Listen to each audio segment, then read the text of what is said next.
This is the Lone Crater YouTube. We hope this video helps. In this video, I will show you how to change a Kia Rio brake light.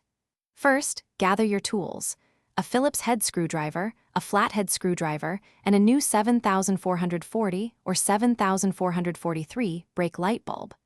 Make sure your car is turned off and the parking brake is firmly engaged for safety. You'll find the brake light assembly on the rear of your Kia Rio, typically on either side of the trunk. This simple repair can save you money and keep you safe on the road. Now, open your trunk to gain access to the two retaining screws that hold the tail light assembly in place. These are usually visible once the trunk is open. Use your Phillips head screwdriver to carefully remove both screws. Once the screws are out, gently pull the entire tail light assembly straight back, away from the vehicle. It might feel a little snug, but avoid prying it from the side to prevent damage. With the tail light assembly removed, you'll see the bulb sockets. Identify the brake light bulb socket, which is usually the larger one. Twist the socket counterclockwise about 1/4 of a turn to unlock it, then pull it straight out. The old bulb can now be pulled straight out of the socket.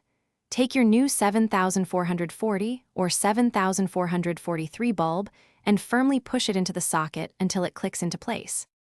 Now, carefully reinsert the bulb socket back into the tail light assembly, twisting it clockwise to lock it securely.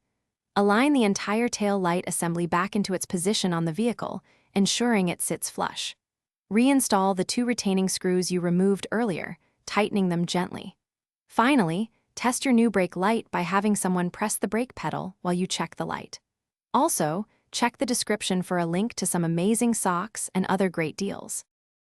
Thanks for watching. Consider subscribing if we helped you.